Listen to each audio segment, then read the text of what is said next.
1, 2, 3, 4.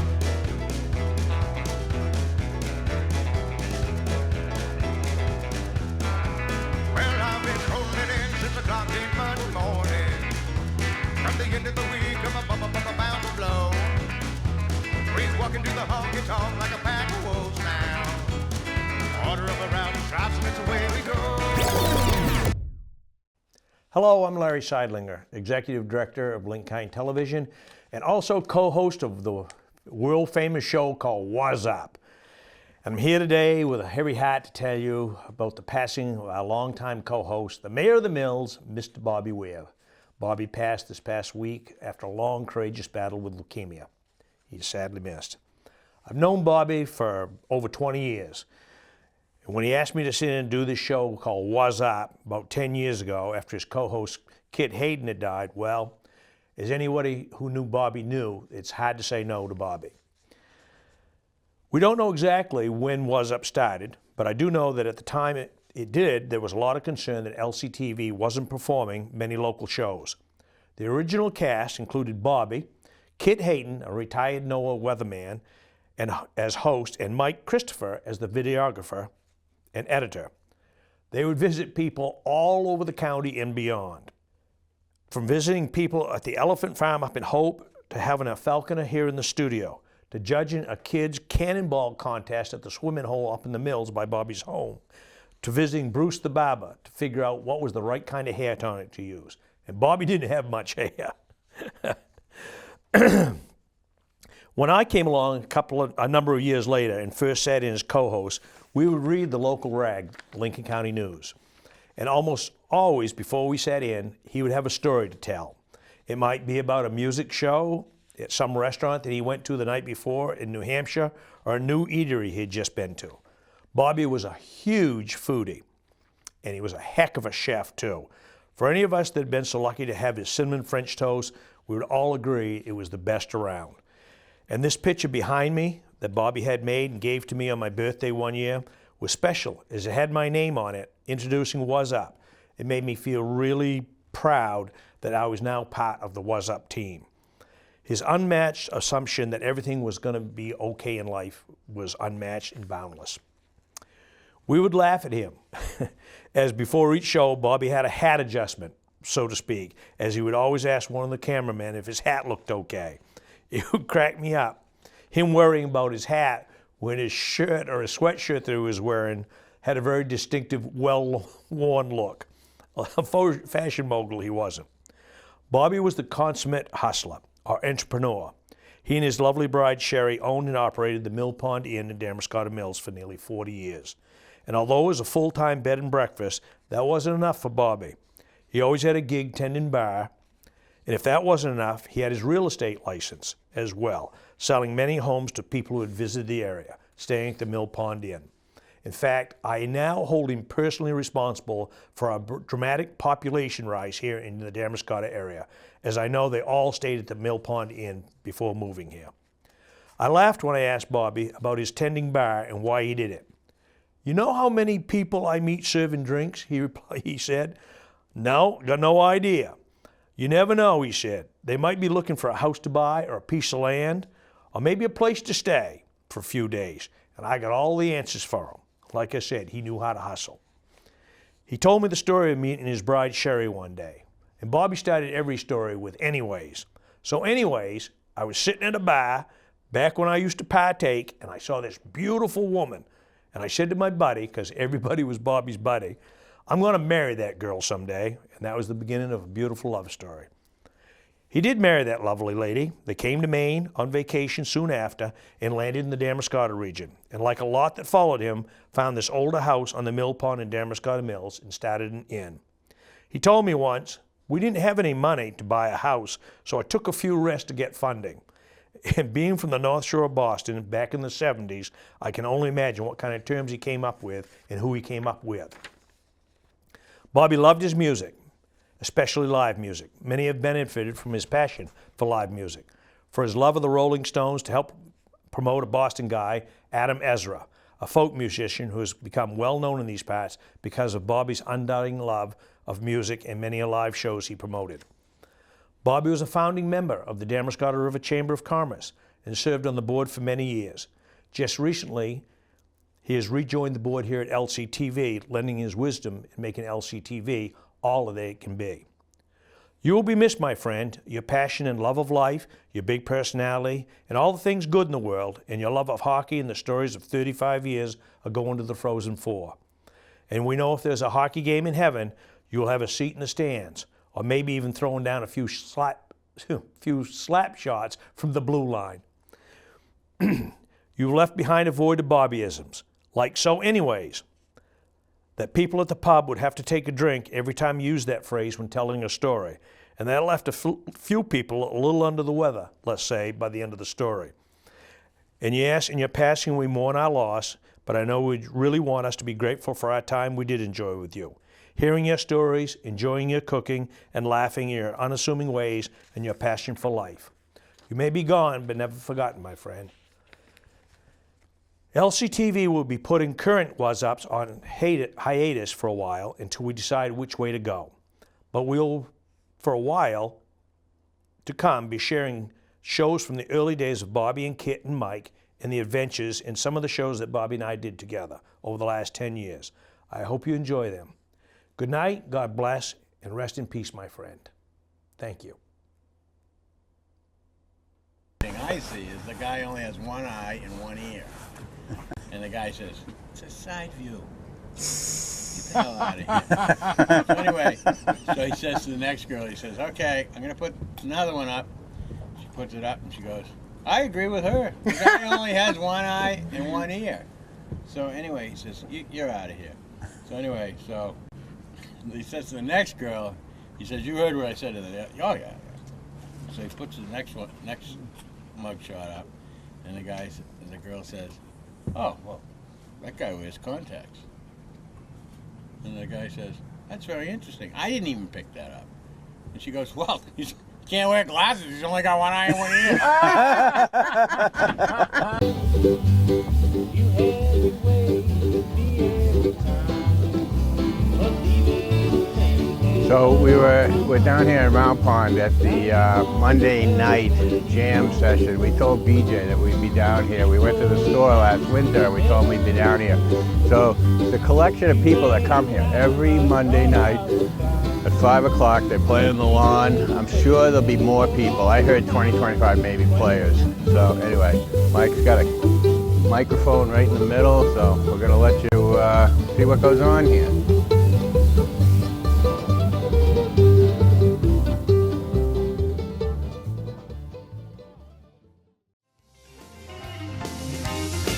All right, so this version of Wuzzup, we're down in the back parking lots. It's a couple days after the Pumpkin Festival. All the pumpkins are still on Main Street, but I'll tell you, there was no less than 10, 12,000 people on Main Street. So anyway, we're gonna go into Bruce's barber shop, see what Bruce has to say. He's been here for a long, long, long time. And while he's still here, this is Sonny. What's your last name? Malta, M-O-L-T-A, Malta. So, Sonny Malta. He lives down in Ocean Point. You come all the way over here, that Bruce cut your hair, because there's no other place. There's no other place. Yeah. No, so, this is the best. It really is. This is the best, and he's the greatest guy. He really is a great guy. And so if you want to know anything about Damariscotta around, Bruce knows it. Right. He's a crackerjack. He really is. So anyway, this is your last haircut, and then you're going to go back to Fitchburg where you live. Back to Fitchburg. Yeah. Right. Heading back. Yeah. Okay, so Mr. Hayden has showed. He sees the show. Oh, Sonny told us that everything we do on the show is interesting. It is. Hey. I watch Channel 10 all the time. Yeah. You guys are good. You must be losing his mind along with his hair. Yeah. Right. You go to the greatest places, really, and it's really interesting. He brought up the pigeon thing. He said it was great. Great. Yeah, I like that one. Great show. Yeah, all right. great. Well, Nice. have a good winter, buddy. Okay. And Where are you heading back to? Fitchburg, Mass. Well, yeah, I'm at Ocean Point, but But he comes all the way over from Ocean Point to get his haircut. And that's the only thing I come for, just to see Bruce and get a Well, good you're looking haircut. good. Right. Oh, No, yeah, it I'm looks looking good. good. Yeah. Looks good. What's the hair product you put in there? What's the stuff? Right here. Oh, see. Oh. Right. Put this in. So this is pre-mousse, this Yeah, stuff. this is good stuff, too. Yeah. All right. Bruce said it's the greatest. Okay, so I'm gonna try a little because I'm starting to lose a little manageability. I'm trying to lose a lot up there, too. There's no doubt Right. about it. Okay. Well, thanks, Sonny. Yeah, we'll see you. See ya. It's getting a little noisy here. Thank you. Okay, Sonny. So we're heading in. Bruce is waiting inside. We actually have the town manager of Dear Muscata sitting in the chair. That's just a coincidence. He's at it. Yeah. Bruce happens to be cutting the town manager's hair.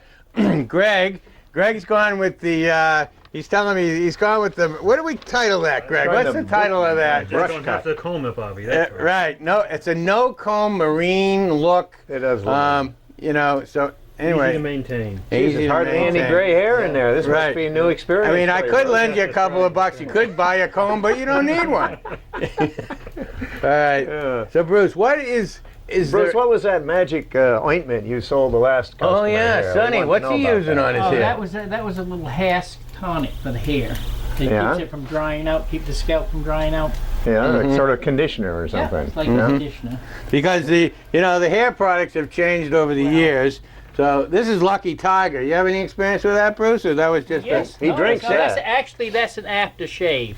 Oh, I'm glad I didn't put it out. Yeah, No wonder that's why you my haven't shaved yet. no wonder why my hair's falling out. I've been putting Lucky Tiger on it. There you go. Yeah, Oh we my do make a hair. Lucky Tiger. Oh my God. Hello, everyone. It's your favorite time of the year. It's Wuzzup time. I'm Larry Seidlinger. I got no idea who this cat is sitting next to me here. But TV Toby's on the floor. The fact of the matter is, today is Halloween, and I thought I'd spruce things up a little bit, but I just realized something, Larry. You I can't see out of the mask. How am I gonna Well, proceed? for once, probably in your life, you take the mask off, it'll be an Well, improvement. I'll have to do a costume change. We'll be right back. Toby's not sure of this thing either. He says, hello, everyone, and welcome. Merry Christmas. It's our annual What's Up Christmas show. What I'm a Larry. surprise this was. Yeah, this is good. Haven. Our man Haven Rock behind the star. scenes here. He put this all together. And Bobby, you got your own stocking? Yeah, Christmas rock star. Yeah. I'm Larry Seidlinger. He's the mayor of the Mills, Bobby Well, Whear. I did notice a little piece of coal on the bottom. But I'll take it. No, you got a lot of coal in yours, Bobby. Yeah, I'm I'll pretty take sure. it. I'm Yeah. pretty sure there's a lot of coal. TV Toby on the floor, Dinah Dave behind the camera. We'll get all these introductions on. Bobby, did you ask Santa for anything good? I hear you're going on vacation, though. Huh? Well, my wife Sherry has agreed to go on vacation, and I think After a purchase. Yeah, right. We didn't want. It's a funny story. I know. You know, married 37 years of marriage. You know, who knows What it's gonna take. What triggers? Well, you know? hit the hot spot, Bobby. And my wife holds up a bathing suit in a Orvis fishing store, and says, "If you buy this bathing suit, I'll go to the Caribbean." I said, "Are you kidding me?" So anyway, So off and you're running. going down to see Ruth Etheridge. Yeah, we're going to try to get some tickets written and get the heck out of here for a couple of weeks. Only on What's Up can you hear about Bobby and his bathing suit Yeah. going to the Caribbean. And boy, folks, do we have some breaking news. First of all, tell us what happened to you, Bobby, up in the Mills. What's that? Your fire. Oh, yeah. Gee, what are you yeah. talking about? What's that? So That was breaking news. I'm driving down the Mills Road. The car starts jerking, and I said, I think I got a caliper stuck. You know, so I pull in the driveway, and I dreading the fact I got to find a mechanic on Tuesday. And so anyway, I bring Twist to that now. I walk in the house. My buddy Tom comes running in, and he says, "Call the fire department. Your car's burning up." And that car burned up for about 45 minutes. The flames were 25 feet high. Why don't you catch your house on fire? It was, Larry, I'll tell you, I've never been in a situation where when the whole thing's over, you don't even worry about the car. No, you're just grateful. Yeah. You're grateful you still have a house. Yeah. Because your house is old, Yeah. tin to dry. You kidding me? That whole neighborhood could have gone up. Oh, absolutely. Yeah. So anyway, I want to congratulate the Nobleboro Fire Department. Did a great job. And that's where the new chief. The front page, Nobleboro Select Board appoints a new chief. Kevin Raleigh was first on the scene there. Him and his friends and future firemen of America, they put that thing out. Yeah. Hello, everyone. It's a favorite time of the week. Folks, I wish you could be here 5 minutes before this show starts. We don't have hair and makeup, but we have glasses, we have hats, we have shoes, no socks. And we have the mayor of the Mills is finally here in one piece. So I leave the house. I leave the paper home. I leave my glasses home. And no But socks. now I No got- socks on now, either, Bobby. Now I got no socks, and Larry has given me Elton John glasses. So, anyway. And folks, you know, you might think it's just easy to sit down here and do this, just read the paper. I mean, it's all scripted. But we have a ceremony we go through before every show. It's called the hat check. So for you folks at home, we're going to show you what the hat check is all about, and we'll be back. Yeah, so we don't have makeup and wood. No, we don't have hair and makeup. No, we got hat check. We have to do our own, preparation. So we'll be back and We check have to this do out. our own preparation. But anyway, what's on the front page this week? We got a Lincoln Academy graduation. Boy, what a production that was. 3 days of filming up there. Hours and hours and hours of preparation and sound checks and all that. How'd it go? How was it? It went fine. We had one mic. Back in the saddle again. I tell you, 31 years ago into this, I can't wait for next year. Yeah. Who won? Well, the University of Denver won the national championship. They beat Boston College. It was an unbelievable game. I tell you, I think the highlight of the game was they say, people that are in the circles there, that the greatest save in the history of college hockey happened during that game. There was Denver was winning 2-0. There was about 5.5 minutes left in the game, and BC was all over them, just pummeling the goalie with shots. A guy had a shot in front of the goal, a BC guy, took a shot, the goalie saved it. The rebound came out to another guy on the other side of the net. He took a shot, and the rebound came back to this guy, and rather than just shoot it, he looked over, and here was his buddy on the other side of the net. He passed it over, and here was a whole open net, and he goes to shoot it in, and all of a sudden the goalie comes diving across the goal, and it goes right in his glove. And every 18,000 people were absolutely speechless. They couldn't believe it. So anyway, that would have changed the whole outlook of the game. The whole tempo of the game. Yeah, I mean, it would have been 2-1 with 5 minutes left. Sure. And it was great. 2-0 final score? I think it was 3-0. So anyway.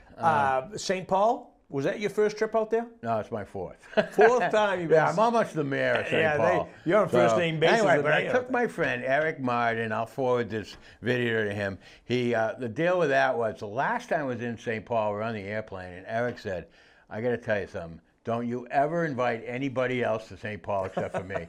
So I called him up, and we went again. And it was just as much fun. It's always fun. It's a hockey fanatic's paradise, is what it is. Yeah. And Looks like you're ready to get out of here. we are. We'll see you next week. Thank you very much for watching. Yes, thank you. That's about it, buddy. Well, we'll do it. Folks, we want to thank you for watching. Larry Seidling and Bobby Whear. We got Dave Swens behind the camera today. Thank you all for watching LCTV. Catch us every Thursday night at 7 o'clock and again on Sunday and then in between on channel 1301. That's all for here. See you next week.